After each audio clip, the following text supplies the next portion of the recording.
Hi guys, welcome to Vaishnavi audio novels. நான் உங்கள் வைஷ்ணவி. இன்னைக்கு நம்ம கேட்க போகிற கதை காதல் மட்டும் இல்லை, மனசை தொட்டுருக்கும் ஒரு பயணம். உன் அருகில் உருகும் நான். இந்த கதையை முழுசாக கேளுங்க, உங்கள் மனசில் யாரோ ஒருத்தர் கண்டிப்பாக நினைவுக்கு வருவாங்க. வாங்க கதைக்குள்ளே போகலாம். சாப்டர் 20. மீண்டும் சந்தித்த அந்த நொடி. நாட்கள் கடந்து போச்சு. அர்ஜுன் அண்ட் மீரா இருவரும் இன்னும் பேசல. ஆனா அந்த சைலன்ஸுக்கு பின்னாடி இன்னும் காதல் இருந்தது.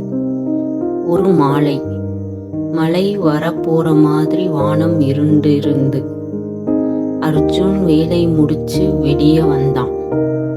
அவன் மைண்ட் முழுக்க டயர்ட்.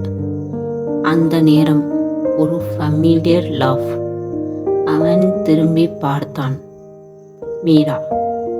அவள் ரோடு ஆப்போசிட்ல நின்னிருந்தா. அந்த ஒரு நொடி அவன் இதயம் நின்ற மாதிரி இருந்தது. இத்தனை நாளா அவளை நினைவுல மட்டும் பார்த்தவன் இப்போ அவளை நேர்ல பார்க்கிறான்.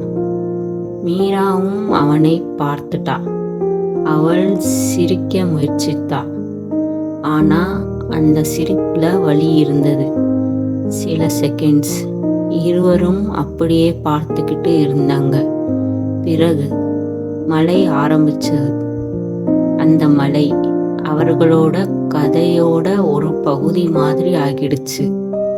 மீரா மெதுவா ரோட் கிராஸ் பண்ணி வந்தா. ஹாய். அந்த ஒரு வேர்டு இவ்வளவு நாளா மிஸ் பண்ணினது போல இருந்தது. ஹாய். அவன் வாய்ஸ் கூட சாஃப்டா மாறிடுச்சு. எப்படி இருக்க? அவள் கேட்டா. அவன் சிரிச்சான். நீ இல்லாம இருக்க ட்ரை பண்றேன்.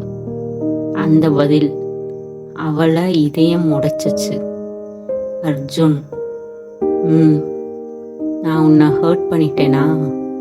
அவன் சில செகண்ட் சைலன்ஸ். உன்னை விடுறது தான் அதிகமாக ஹர்ட் ஆச்சு. அவள் கண்களில் நீர். மழை அதிகமாக விழுந்துச்சு. இருவரும் அருக நின்னாங்க. ஆனா இந்த முறை யாரும் மூவ் ஆகலை. நான் உன்னை மிஸ் பண்ணேன், அவள் ஃபைனலி சொன்னான். அந்த ஒரு லைன் அவன் இதயத்துக்கு உயிர் கொடுத்த மாதிரி இருந்தது. அப்போ ஏன் திரும்ப வரல? அவள் அழ ஆரம்பிச்சா. நான் திரும்ப வந்தா மீண்டும் உன்னை இழந்துடுவேணும்னு பயம். அவன் மெதுவா அருக வந்தான்.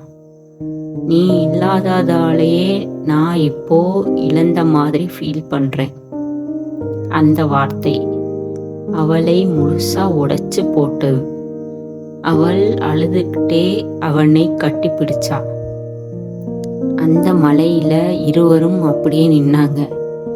இந்த முறை யாரும் தள்ளி போகவில்லை. சில காதல்கள் எவ்வளவு தூரம் போனாலும் திரும்ப வர ஒரு இதயம் மட்டும் போதும். இந்த எபிசோடு உங்களுக்கு பிடிச்சிருந்தா லைக் பண்ணுங்க, ஷேர் பண்ணுங்க. Vaishnavi audio novels channel subscribe பண்ணி பெல் ஐக்கான் கிளிக் பண்ணுங்க.